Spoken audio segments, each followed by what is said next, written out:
Hello world, how's it going? It's your boy LRB here with another one for you guys. So first off, I gotta say, my heart, my empathy and sympathy all goes out to anybody with any disabilities or dis-ease or disadvantages. But we are at some trying times right now. So we are going through a certain cold and flu season and everybody's doing this social distancing and didn't realize that my lifestyle is actually considered a quarantine or self-quarantine.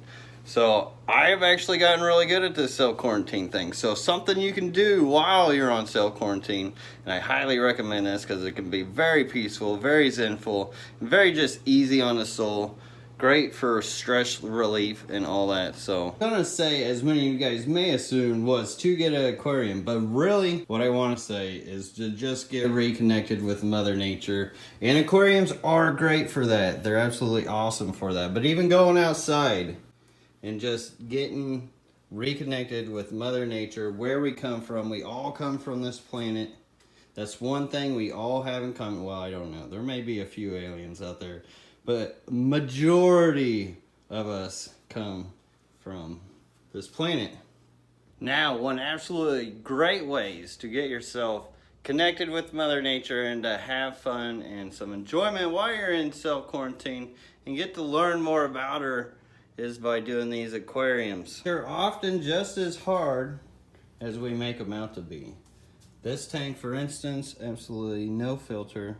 I do my water changes every once in a while. I do recommend 25% a week. 25% tends to be a really good range because it doesn't take away from the environment so much. It only takes like a certain amount. And then sometimes you do get green water. That's usually due to dead, dying leaves. Algae will eat up excess nutrients. And I mean, I have some tanks that have a lot of fish in them, still no filter. Now, I'm not saying filters are bad. Filters can be good. I do even use power heads, a sort of filter within this bigger aquarium that I have here in my 125, which has this sponge filter on it. So I am moving the water and it gets circulated through here. So this helps pick up some particles and some debris, and then the bacteria will help eat that up. And this actually helps really well with getting my bioload into the new water. So if you're changing, say, half this water here, all that new water that you add to it's not going to be biologically sound. And when I say biologically sound, I mean it doesn't have all the microorganisms that are within our water column as if it was seasoned out in the wild. So you got to take that into factor, which that helps season it. When you do have filters, you get that beneficial biological filtration from that bacteria, which is great. And a lot of us overclean our tanks, which makes it a problem with keeping aquariums. So if you're not afraid of a little dirt, which God made dirt and dirt don't hurt, you should be all right. And the fish love it that way. Not saying you gotta have a dirty tank either. You can keep it clean, but you gotta keep the water biologically sound. That's the most important symbiotic relationship within this hobby and keeping aquarium fish. And also, you don't need to throw a ton of money into this hobby either. Like, really, you only need a tank, some dirt, substrate, and then you add in the fish and plants. With the fish and plants with freshwater, a lot more affordable than saltwater for sure. For instance, let's go down to this guppy tank. So this is a 40-gallon breeder, and right now Petco has their $1 sale going on. Now I don't think they have 40 gallons. They may have 20s. I'm not sure what they have going on. And if you don't have a Petco, sometimes Pet Supply Plus, PetSmart will price match the price of Petco's $1 sale, so you can still take advantage of that sale. And that is going on right now. So if you want to get a tank, it is kind of prime time to be able to do so. And I mean, these plants are pretty cheap. The fish, especially if you go with guppies, you start with a couple pairs, boom, you get a ton of them. Then if you want to get real fancy, you can start getting into the super rare types of fish. That's like a Glossolepis maculosus, some of them club-on fish. These fish you won't find in a store. But that's also another great thing about this hobby too, is you don't exactly have to go to the store to get this sort of thing. Now the tank and substrate, well, the substrate you can even go out in your backyard. I've done it. I've gone on in my backyard and pulled dirt out of there and still kept cleaning aquariums.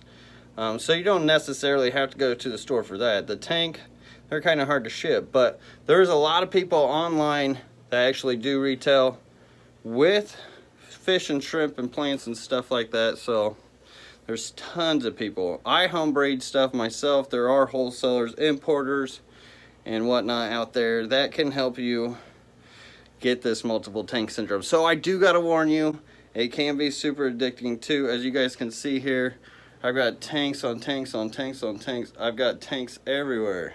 Cool thing about fish too is they can be like little water puppies, just coming right up to you. Always barking at the tank, especially when they're hungry. Bark, bark, bark. Here, guys. I know my tanks are dirty right now. Still beautiful.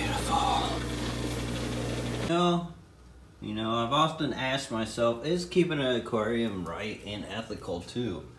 Well, it was quite a debate within my mind, but I have come to the decision and conclusion that it is, because even like your turquoise rainbows here, which recently lost their habitat, the only reason why they still exist in this world is the fact that hobbyists keep them. So if we weren't keeping fish in aquariums, some of these would not even be in existence. So this could have been like the dodo bird if we didn't have the aquarium hobby. Melanitanian goldie-eyed kai. Even if you weren't into the fish, there's even shrimp, which are really cool too. Really easy to keep. And they do swim around like fish do. And they breed, which is fun. And I'm not really sure why you guys clicked on this video. Let me know down below why you did. I am curious. Maybe you kept an aquarium. Maybe you are keeping aquariums now. Maybe you kept aquariums in the past and you want to keep them again. You're getting interested in the hobby. Are you just starting in the hobby? Maybe you're a subscriber and you've been watching for quite some time as well. Maybe you don't even want to maintain an aquarium. You just like to learn about such a different side of living and life and the world and Mother Nature. I don't know. Let me know down in the comments below why and what made you click on this. And if you are new to this or just getting into it, check out my channel, subscribe. Got tons of videos. I think there's like 500, 600 or so tips, tricks, lots of playlists from breeding them, fish room tours, other places, popular specials, heated outdoor ponds, tons, live videos, edited videos. And also, if you do have questions, you are new, every Friday we do a Q&A, 9:30 Eastern Standard Time. So, and there's also so many other great channels that do it as well.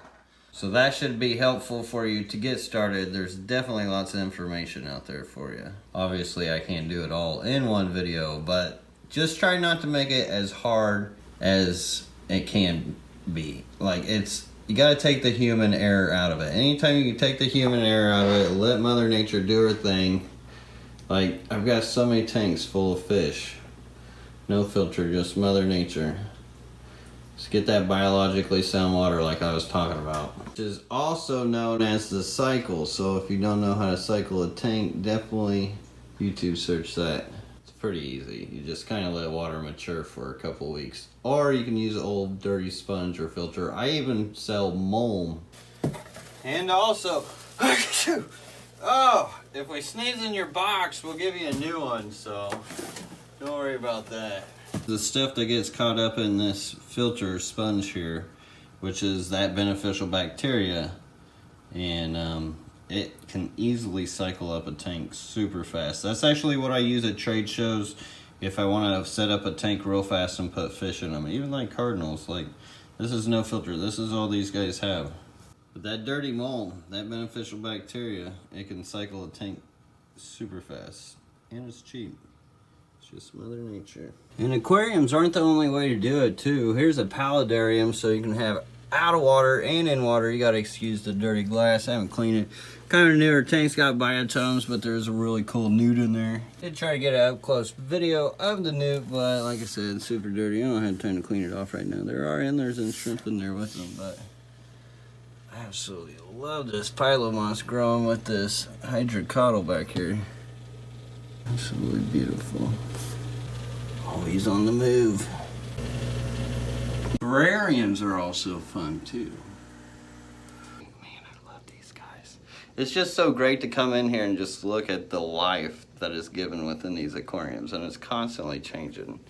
And I don't know, I love it. I thought I would share with you guys.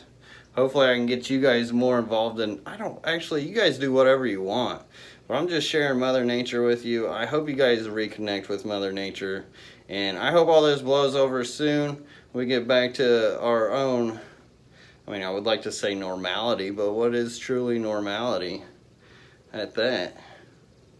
But anyways, I hope you guys enjoyed it. If you did, smash that like button or do whatever you want to that like button. If you haven't subscribed already, please do so. That'd be helpful. There's a going on here, and planning on getting really down to the grind, bringing out some videos for you guys. So stay tuned for that. And until next time, everybody, peace. Hope you all have a great one. And stay safe out there.